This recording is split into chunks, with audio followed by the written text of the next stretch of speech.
안녕하세요. 주민됐습니다. 1월 2일자 정무실 리포트 제 2부 시작하겠습니다. 첫 번째 뉴스는요. 공수처법이 통과가 됐죠. 통과됐는데 이제 지금 소개해드릴 뉴스는 제가 제보를 하나 받아서 제보라고 하지만 대단한 건 아니고요. 2019년 4월 18일 나왔던 뉴스입니다. 과거 이제 노무현 대통령도 공수처에 대해서 이제 설치를 하시려고 고민을 했었는데 노무현 대통령 같은 경우에는 기소권이 배제돼 있는 수사권이 좀 더 강화된 공수처를 설치하고 싶어 하셨다는 그런 내용이 이제 기사입니다. 증언자는 이제 정동영 대표가 증언을 했고요. 인터뷰를 했습니다. 이게 이제 2019년 4월 달에 나온 뉴스이기 때문에 이때는 아직까지 그렇게 대립이 격화된 상황은 아니었으니까 여러 이제 의견을 모아보자는 취지에서 이런저런 인터뷰가 나왔던 것 같습니다. 현재 시점에서는 이제 수사권과 기소권을 모두 갖고 있는 공수처가 만들어지긴 했습니다만 이 당시만 하더라도 특히 노무현 대통령 당시만 하더라도 기소권은 주지 않으려고 했었다라는 것입니다. 왜냐하면 기소권을 주게 되면 공수처에 기소권을 주게 되면 무슨 문제가 생기냐? 수사권은요, 수사를 할 수 있는 권리입니다.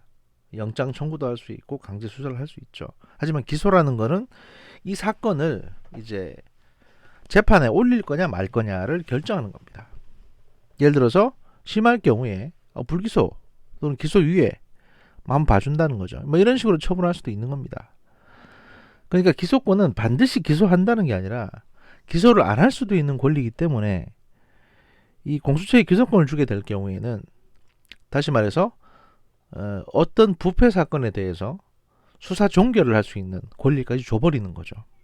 이거를 이제 노무현 대통령도 굉장히 걱정을 했던 겁니다. 이게 민주적으로 운영이 안 될 경우에 어쨌든 사실 사람이 하는 거기 때문에 안 그럴 가능성이 높거든요. 그래서 이제 제도적으로 어쨌든 사람이 그렇게 할 수 없도록 여러 가지 제도를 만들어 놓는 건데 그게 이제 일종의 견제와 균형 차원에서 이제 기소 자체는 검찰이 독점하게 해놓은 거죠. 사실 공수처 같은 경우에 가장 대표적인 예가 홍콩에 이제 ICAC 염정공사라고 하는 기관이 있습니다. 싱가포르도 비슷한 기관이 있고요. 탐호조사국이라고. 그런데 홍콩의 ICAC 같은 경우를 보면 수사권은 가지고 있습니다. 하지만 기소권은 없습니다. 기소권은 기소를 하려면 이제 율정사라는 이제 일종의 검찰 기구에 기소를 의뢰해야 되고요. 그 다음에 수사를 하더라도 수사권을 갖고 수사를 하더라도 예를 들어 어떤 부패 사건이 접수가 돼서 수사를 개시했는데 접수가 되면 무조건 수사 개시해야 되거든요. 그러니까 홍콩판 공수처는 수사 개시를 굉장히 쉽게 해놨습니다. 제보가 들어와도 수사할 수 있고 또 공수처 수사관이 ICAC 수사관이 뭔가 인지해가지고 수사를 개시할 수 있습니다. 하지만 수사를 종결하는 거는 예를 들어서 내사해 봤더니 별거 없더라 라는 식의 소위 수사를 종결시키는 건 굉장히 어렵게 해놨습니다. ICAC 스스로 결정할 수 있는 게 아니라 여러 전문가들을 모아서 만든 이제 수사 종결 심의위원회가 있어서 거기서 이제 반드시 합의를 해서 수사를 종결하도록 그렇게 해놓은 거죠. 그러니까 마음대로 수사를 시작할 수는 있지만 마음대로 수사를 끝낼 수 없는 권한을 어떤 시스템을 만들어 놓은 겁니다. 그런데 이제 지금 통과된 한국의 공수처 같은 경우에는 수사권과 기소권이 있습니다. 이거는 만약에 공수처가 나쁜 마음을 먹기 시작하면 어떤 누구의 부패 범죄든지 수사를 해가지고 이 건을 자기들이 원하는 사람만 뽑아가지고 기소를 하거나 아니면 아예 기소를 안 해버리거나 또는 이제 기소를 하더라도 벌금형으로 기소를 할 수 있죠. 아주 몇 푼 안 되는. 이렇게 되면 일사부재리 원칙에 따라서 공수처가 그렇게 벌금형으로 처벌해버리면 검찰은 여기 개입할 수가 없습니다. 예를 들어 조국 씨 같은 건을 볼까요?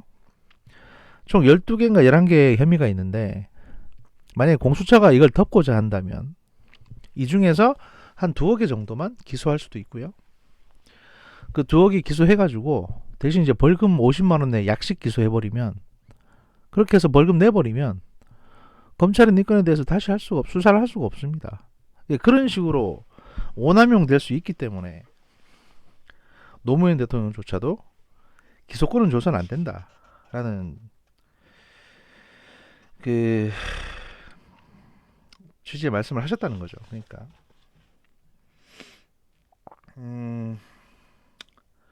공수처 설치와 관련해 가지고 이제 그 두 차례 여론조사가 있었는데요. 박근혜 정부 시기인 2016년 7월에도 공수처 신설 조사에서 찬성이 69%에 달했습니다. 약 1년 후인 문재인 정부 출범 초인 2017년 9월달에 조사한 결과에 따르면 여기서도 공수처 설치 권고안에 대해서 찬성이 68%였고요. 그러니까 국민 10명 중에 7명이 공수처 설치에 대해서는 찬성을 했습니다. 다만 이 공수처를 특정 집단이 주도한다든지, 예를 들어 민변이라든지 약간 진보적인 성향의 법률가들이 들어가서 마치 검찰과 그 세력 다툼하는 형태가 돼버린다든지 이런 거에 대해서는 굉장히 이제 좀 우려했던 거죠. 그러니까 그 노무현 대통령이 이제 쓴 자서전이 있습니다. 운명이다라는 자서전인데 여기에서는 이제 공직자의 불법 행위에 대해서는 공수처가 수사를 해서 검찰에 이첩해서 기소하게 하고, 만약 검찰이 부당하게 기소하지 않으면 법원이 기소를 강제하도록 재정 신청을 하게 하는 제도를 이제 추구했습니다. 이렇게 하면 공수처, 검찰, 법원 이렇게 세 개 기관이 서로 견제와 균형을 할 수 있는 거니까 어느 한쪽으로 치우치지 않는 거죠. 그래서 노무현 대통령은 이 건에 대해서 이렇게 어떻게 보면 좀 균형적인 시각을 가지고 제도를 만들었는데, 현 정부의 그 민주당 쪽에서는 그러지 못했던 것 같습니다.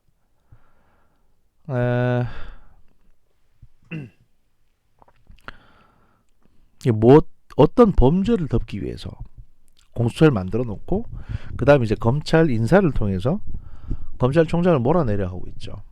사실 열심히 수사 잘하는 사람을 몰아낸다는 게 이건 정치적인 모략이거든요. 이건 저 최동욱 씨를 몰아냈던 거하고 크게 다르지가 않습니다. 이렇게 되면 저는 추미애 법무장관이 그런 식으로 막 나가는 사람은 아닐 거라고 생각을 하고요. 마지막으로 이제 추미애 법무장관한테 기대를 걸어보고, 그 다음에 몇몇 문바분들께서 그런 얘기를 하십니다. 맞습니다. 맞는 것도 없고 뭐 선거법 뭐 통과 안 될 거라더니 통과됐고, 공수처도 통과 안 될 거라더니 통과됐다고 뭐 이런 얘기를 하시는데요. 솔직히 그거 공개 투표 말고 만약에 실명 공개하지 않은 무기명 투표였다면 통과됐을까요? 그리고 공수처도 그렇고 선거법도 그렇고 그 4+1로 해서 그 조그만 4개 중대 4개 야당 거기 중심급 인사들이 어떤 지역구에 민주당이 공천하지 않는다라고 뭐 그런 약속을 했다는데, 그런 야합이나 협잡이 없이 정상적으로 상정했으면 이 두 개 법이 통과됐겠습니까? 누차 말씀드리지만 저는 상식적인 차원에서 분석을 해서 말씀드리는 겁니다. 그런데 그 안에서 야합을 하거나 또는 범죄 수준의 어떤 그 편법을 사용해서 통과시키는 거에 대해서는 저도 예측 못합니다. 예, 전 점장이 아니니까요. 분석까지. 그런데 이제 그 소위 말해서 비판하시는 분들은 조국 지지자들이나 이런 분들은 와, 저 맞는 게 없다 이런 식으로 말씀하시죠. 본인들은 예측이라는 걸 한 번도 해본 적도 없는 분들이 말입니다. 또 한 가지 말씀드리면 사시연대기 이제 출연하고 나서 그 게시판에 이제 또 어떤 글들이 주로 달리냐면 뭐다 뇌피셜이지 않냐, 무슨 뭐 근거 없는, 아니 근거를 대고 뭐 얘기를 하면 좋겠는데 근거를 좀 대봐라 이런 말씀 하시는데요. 근거 없이 예측을 해야, 보이는 걸 직관적으로 보고 예측을 해야 그게 예측이고 추리입니다. 셜록 홈즈도 그렇고 엘큐 포아로도 그렇고 뭐 범죄 현장을 직접 목격하고 얘기합니까? 그건 예측도 추리도 아니죠. 그냥 목격이지, 증언이고. 근데 이제 무슨 비판을 할 때 야, 그런 증거가 뭐냐, 그런 어떤 근거가 뭐냐 이렇게 말씀하시는데, 나름대로 짜잘한 어떤 그 조각들을, 정보의 조각들을 끌어모아 가지고 분석을 하고 예측을 하는 거예요. 그렇게 해서 이제 지금 한 10개 중에 8개는 맞았고, 근데 여러분 머리로 그런 어떤 조국 지지하시는 수준의 어떤 그 분들의 머리로 이해할 수준의 어떤 그 명확한 증거를 들이밀어 달라고 그러면 세상에 인생을 살면서 그렇게 명확한 건 없습니다. 여러분이 사기를 당하는데 사기꾼이 제가 사기를 칠 거예요 라고 뭐 문서로 작성해 놓고 사기 칩니까? 그건 여러분들의 지능 수준, 지능의 한계인 거죠. 뭐 어쩌겠습니까? 분석이라는 거는요, 그 점치는 게 아닙니다. 가장 가능한 결과를 최선을 다해서 도출해내는 게 분석입니다. 소위 말해서 가장 가능성 있는 미래를 이게 어떻게 보면 예측해 보는 게 분석이고요. 그러기 위해서는 이제 많은 그 연습과 사전 정보 분석이 필요합니다. 뭐 정의 그게 어떻게 하는지 궁금하시면 대학원에 오세요. 대학원 오셔가지고 그 박사과정까지 밟아보시면 자연스럽게 아시게 될 겁니다. 예. 다음 뉴스는요. 그 저희가 이제 연초니까 그 미국하고 중국의 무역 전쟁이나 기술 냉전 이런 것들이 과연 어떻게 할 것인지 전망이랑, 그다음에 그러면 한국은 이제 여기 이 상황에서 어떻게 해야 되는지에 대해서 그 외신에서 나온 이제 분석, 그다음에 해외 유명 석학이 했던 분석을 소개를 좀 해드리고자 합니다. 2부에서는 그 첫 번째로 이제 2019년 12월 27일 날 나온 기사를 소개를 해드리겠습니다. AI, 그러니까 인공지능에서 우주 해저까지 전선이 확장된 미중의 무역 전쟁에서 기술 냉전으로 이제 확대되고 있다. 뭐 이런 제목으로 나온 거고요. 미중 무역 전쟁은 사실 정보 기술, 인공지능 등 첨단 기술을 둘러싼 미국과 중국의 힘겨루기다 라는 어떤 그 제목으로 나온 기사입니다. 그 블룸버그 통신은 미국과 중국의 갈등을 기술 냉전이라고 평가를 했습니다. 테크 콜드 워라고 원문으로 표현이 되어 있고요. 무역 전쟁이 단순히 관세 전쟁이 아니라 상업적 이익과 국가 안보가 걸린 양국의 기술루이 다툼이라는 해석입니다. 그 지난달 워싱턴 포스트는 미중 무역 전쟁이 진정 상태에 접어들었지만 기술 전쟁은 가열되고 있다고 경고한 바 있습니다. 미중 양국이 AI 개발 등 전 분야에서 경쟁하면서 무역 갈등보다 더 심각한 기술 패권 경쟁이 벌어질 수 있다는 것입니다. 제가 일부에서 말씀드렸던 이제 소위 첩보 전쟁, 그러니까 주로 이제 그 산업 경제 기반 첨단 기술을 빼내가기 위한 중국의 그 첩보 전쟁이 활발해지고 있다고 했는데 거기에 연장선상이죠. 그러니까 그 미국이 이제 중국의 기술 발전 가운데 특히 견제하는 분야는 이제 AI 분야입니다. 인공지능 분야고요. AI는 향후 이제 20년 내에 성장률을 2배로 끌어올릴 잠재력이 있어 혁신의 첨단에 있는 국가들이 투자를 늘리고 있다고 블룸버그 통신 분석을 하고 있습니다. 21세기를 중국이 지배할 것인지 미국이 지배할 것인지는 이제 AI 혁신을 누가 주도하냐에 따라 결정된다는 것입니다. AI는 이미 민주주의와 권위주의 정부 간의 체제 경쟁의 상징으로 떠올랐습니다. AI를 실생활에서 활용하는 단계는 중국이 미국을 앞서고 있습니다. 중국은 AI를 사회 신용 시스템에 도입해서 21세기 빅브러더를 구축했습니다. 중국은 얼굴 인식 시스템과 빅데이터 기술을 사용해서 시민들의 일거수일투족을 감시하고 있고요. 이를 위해 폐쇄회로 2억 대를 도입했습니다. 얘들은 툭하면 억을 넘어가네요. 영국의 파이낸셜 타임즈는 이제 ZTE, 다화, 중국 전신 등 중국 기업들이 유엔사나 국제 전기통신 연합의 이제 얼굴 인식, 비디오 감시 등을 위한 국제적 표준화 작업에 참여해서 선점하고 있다고 지적했습니다. 국민들의 정보를 강제로 수집하지 않는 민주주의 정부는 상대적으로 빅데이터 분야에서 취약하다고 블룸버그는 지적을 하고 있습니다. 그러니까 중국은 이제 강제할 수 있으니까요. 예를 들어 우리나라가 이제 전 국민의 그 지문을 다 갖고 있듯이 중국도 야 얼굴 사진 다 내놔 이렇게 할 수 있는 거죠. 그 중국 같은 경우에는 앞으로 이제 스마트폰을 구입할 때는 반드시 얼굴 인식 데이터를 등록을 하도록 의무화하는 그런 이제 정책도 추진하고 있습니다. 미중은 미래형 컴퓨터라고 평가받는 양자 컴퓨터에서도 힘겨루기를 하고 있습니다. 양자 컴퓨터는 반도체가 아닌 원자를 저장소로 활용하기 때문에 슈퍼컴퓨터를 뛰어넘는 성능을 가지고 있습니다. 중국이 양자 컴퓨터 실험실 구축에 4억 달러를 투입하자 약 4,600억 원 정도 됩니다. 미국도 지난해 말 12억 달러 규모의, 그러니까 2018년 말에 12억 달러 규모를 투입할 양자기술진흥 법안을 통과시킨 바 있습니다. 우리나라는 지금 R&D 수준이 어느 정도 되는지 잘 모르겠습니다. 아마 택도 없을 겁니다. 양자 컴퓨터에 관련해서는. 기술 냉전의 전선은 바다와 우주로 확장이 되고 있습니다. 전 세계 데이터 통신 중 1%만이 위성을 이용하며 나머지 99%는 이제 해저 케이블로 전달됩니다. 화웨이를 비롯한 중국의 회사들이 태평양 국가들을 연결하는 해저 케이블 부설 사업에 뛰어들자 미국이 우려하고 있다고 사우스 차이나 모닝포스트지는 전하고 있습니다. 그런가 하면 중국이 1월 3일 인류 최초로 달 뒷면에 탐사선 창호 4호를 착륙시키자 미국은 우주군 창설을 공포하는 등 경쟁은 모든 분야에서 확대되고 있습니다. 그 블룸버그는 6월 미중 기술 냉전의 승패를 분석하며 무역 전쟁처럼 완벽한 승자가 없는 길고 긴 싸움이 될 것이라고 경고한 바 있습니다. 블룸버그의 평가에 따르면 시장 가치가 높은 상위 10개 기술 기업의 1위부터 5위를 이제 마이크로소프트, 아마존, 애플, 알파벳은 이제 구글의 지주회사입니다. 그 페이스북 등 미국 회사들이 싹쓸이 했습니다.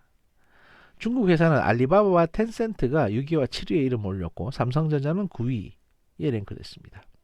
아직은 시장 가치와 관련된 분야에서는 미국 기업이 중국 기업을 앞서고 있는 것이죠. 중국은 이제 인공지능 관련한 이제 연구 인력, 소위 말해서 인재 비율에서도 미국에 밀려 있습니다. 미국의 한 절반 정도 되는 수준이고요. 다만 이제 중국은 첨단 산업 제조와 5세대 5G 시장 점유율에서는 미국을 앞질렀습니다.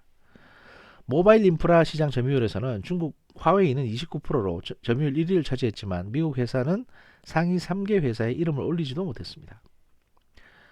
한편으로는 이제 미국과 중국이 이렇게 대립만 할 수는 없는 거고 결국에는 같이 가야 된다. 그러니까 따로 갈 수 없다는 지적도 나옵니다. 파이낸셜 타임즈에 따르면 미중이 첨단 산업에 있어서 디커플링 될 수 없으며 그렇게 해서도 안 된다고 지적하고 있습니다. 중국은 기술 발전에 관계없이 여전히 서구 국가들의 노하우에 크게 의존하고 있으며 미국은 세계의 공장 중국에 자국 회사들의 제품 생산을 의존하고 있기 때문입니다. 슈미트 전 알파벳 회장 역시 이제 디커플링은 미국에도 손해다. AI 경쟁에 참여하더라도 미국은 극단적인 정책을 피해야 한다고 조언한 바 있습니다. 이제 미국의 미중 기술 전쟁 시기 때 이제 미국의 제재를 가장 먼저 그리고 가장 많이 받고 있는 중국 기업은 통신 장비 업체 화웨이입니다. 제가 조만간 이제 판단고기로 일본 정보기관 편을 마치고 나면 화웨이 편을 하려고 합니다. 아무튼 화웨이는 지난해부터 미중 무역 전쟁의 중심에 있었습니다. 그래가지고 뭐 화웨이 부회장, 이게 사실 회장의 딸인데 화웨이 부회장이 체포되기도 하고요. 그 다음에 미국 법무부가 이제 화웨이를 갖다가 특허 위반, 또 기술 유출 혐의로 이제 수사를 하기도 했고, 트럼프는 이제 화웨이 관련 회사들하고 거래하지 말라라는 식으로 전 세계 국가들에게 이제 경고를 하고 다니기도 했죠. 그럼에도 불구하고 이러한 미국의 이제 전방위적인 제재에도 불구하고 화웨이는 2019년도 3분기 7월에서 9월 사이에 매출액이 이제 6,810억 위안, 한화로 따지면 약 113조 869억 원, 그러니까 114조 정도. 많이도 벌었네. 아이 부러워라. 전년 동기 대비 한 24.4% 증가한 수익을 매출을 올렸습니다. 그러니까 미국이 전방위로 제재하고 있어도 매출은 자꾸 오르고 있다는 거죠. 5G 기술을 선점하고 있으니까요. 그 런정페이 화웨이 회장은 트럼프 블랙리스트에 올라 있는 상황에서도 내년에 최소한 10% 이상 성장할 것이라는 자신감을 내비치기도 했습니다. 그런 사이 미 상무부는 미국 소비자들의 불편 최소화를 이유로 거래 제한 조치 적용을 벌써 3차례나 유예했습니다. 그러니까 화웨이를 봐주고 있는 거죠. 미국 상무부조차도.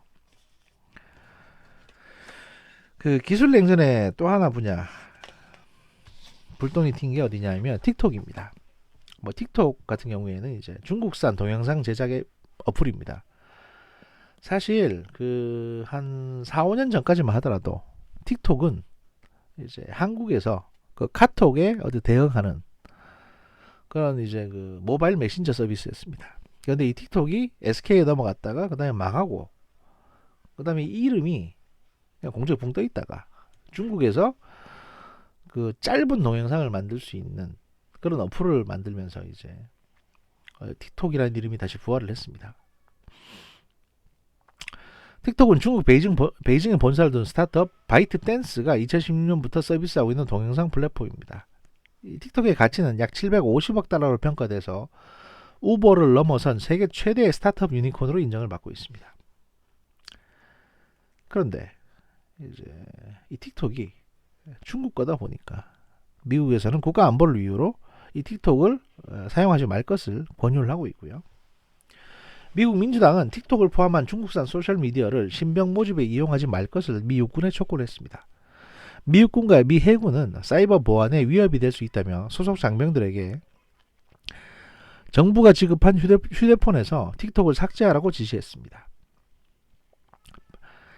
이렇게 이제 견제 대상이 되니까 틱톡은 적극적 해명과 함께 중국색 지우개에 나섰지만 상황은 여의치 않아 보입니다. 틱톡의 미국 책임자 버네사 페퍼스는 중국 정부를 포함해 어떤 외국 정부의 영향도 받지 않는다고 해명을 하면서 모든 미국 사용자의 데이터는 미 버지니아주와 싱가포르에 저장하고 있다고 밝혔습니다. 그러나 미국 정부의 압박으로 틱톡은 내년 초 홍콩 증시 상장도 미뤄질 가능성이 높고요.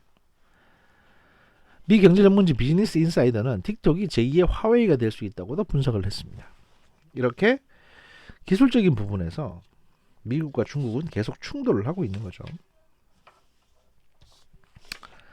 이거와 관련한 이제 그러니까 이게 이제 장기간 될 것이고 그러니까 내년도란다 올해 2020년도라든지 2021년, 22년 계속 미중 간의 기술 경쟁은 심화될 가능성이 높다는 겁니다. 그러면 이제 이런 관련 중국 기업들에 대해서 투자를 조금 조심스럽게 해야 될 필요가 생기는 거죠.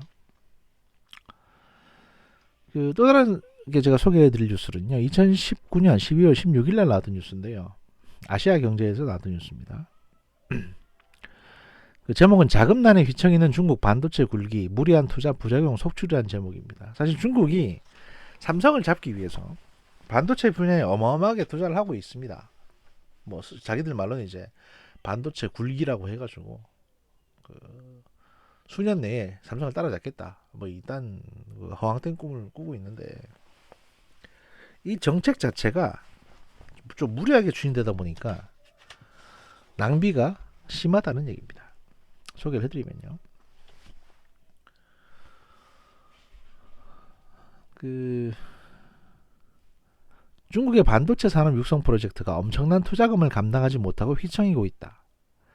투자 주체인 중국 지방 정부들의 재정난이 한계에 달한 데다 선진국 업체들과의 기술 격차도 좀처럼 좁히지 못하며 무리한 투자에 따른 부작용만 속출하고 있다는 평가입니다.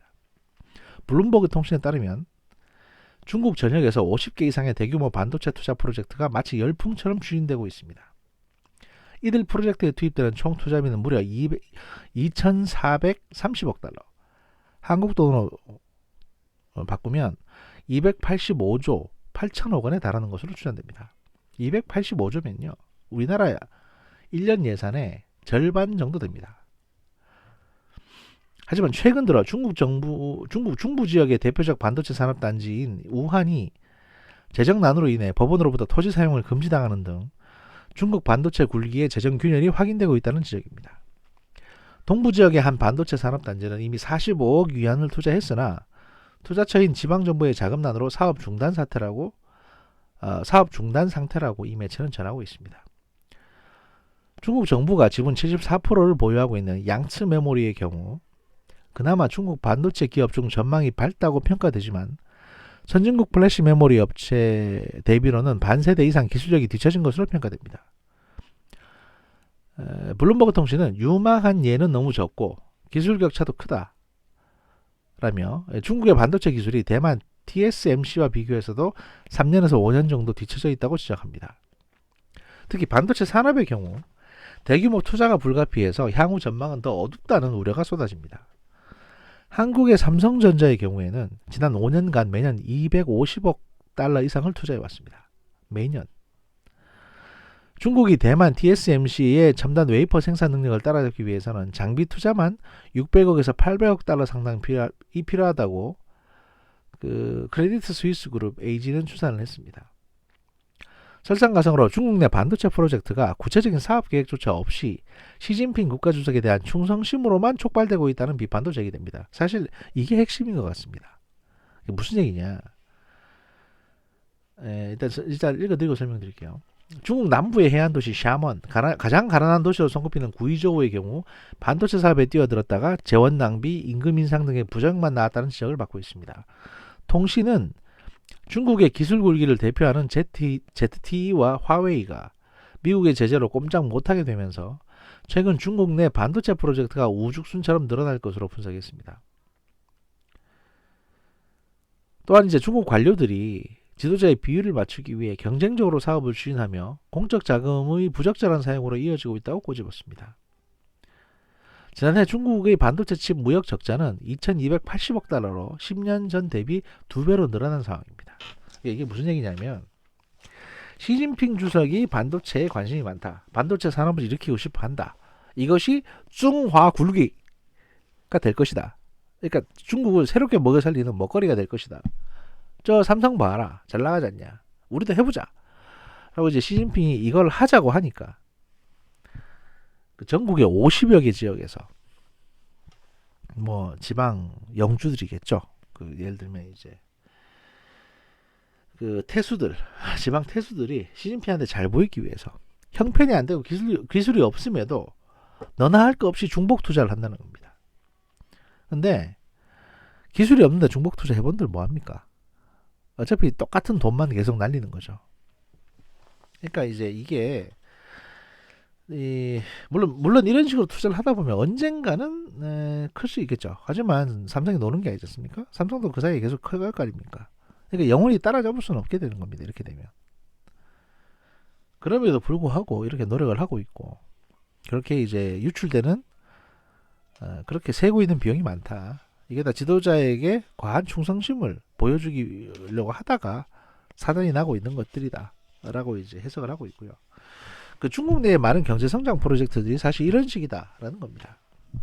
아무래도 이제 권위주의 국가 같은 경우에는 어쩔 수가 없습니다. 그래서 이제 보통은 지도자들이 어느 지역에는 뭘 하고 하는 식으로 이제 좀 강제적으로 지적을 해줘야 되는데 중국은 또 그렇게 하지는 않은 모양입니다. 다음 뉴스는요.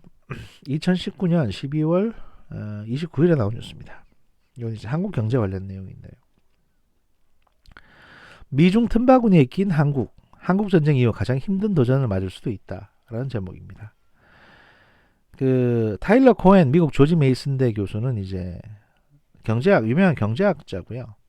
이분이 최근에 이제 한국에 와가지고 인터뷰를 했습니다. 물론 이 사람은 친기업적인 정서를 갖고 있는 분이기 때문에 그 정도는 가려서 들으실 필요가 있습니다.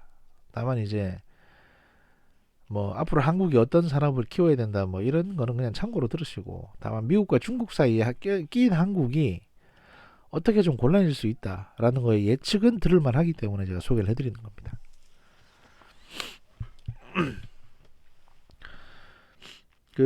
코엔 교수는 이제 조선비즈와의 이메일 인터뷰에서 2020년은 세계 경제가 건강하게 성장하는 한 해가 될 것이라며 미국 경제가 부러움을 살 만큼 상황이 좋고 미중 1단계 무역 합의로 적어도 이제 당분간은 무역 전쟁이 소강 국면에 접어들 것으로 봤기 때문이라고 합니다. 브렉시트 관련 이제 불확실성도 이미 시장에 충분히 반영됐기 때문에 영국이 나가든 말든 시장의 충격은 적을 거라는 거죠. 그리고 이제 미중 1단계 무역 합의 같은 경우에는 뭐 제가 예측한 대로 올해 6월 달에 그 일본의 이제 그 G20에서 일단 1단계 화해를 했죠. 그리고 이제 실무 협상이 쭉 진행돼서 결국엔 타결이 됐습니다. 그래서 당분간은 이제 큰 전쟁은 없기 때문에 미중 간의 경제 전쟁이라든지 그래서 이제 국제 증시는 안정적일 것이다라고 이제 예측을 한 겁니다. 고행 교수가. 다만 한국 경제에 대해서는 부정적으로 보고 있습니다. 그 미국과 중국 사이에서 정책의 방향을 잡기 쉽지 않은 데다가 함께 손잡고 난국을 타개할 협력자가 되어야 될 일본과의 관계도 좋지 않다는 게 그 이유인데요. 2020년 세계 경제 흐름을 긍정적으로 전망하는 이유를 물어보니까 코엔 굽스가 뭐라고 답했냐면 그 미국 경제가 튼튼하고 미 국채의 장단기 수익률 곡선 역전 현상도 사라졌다.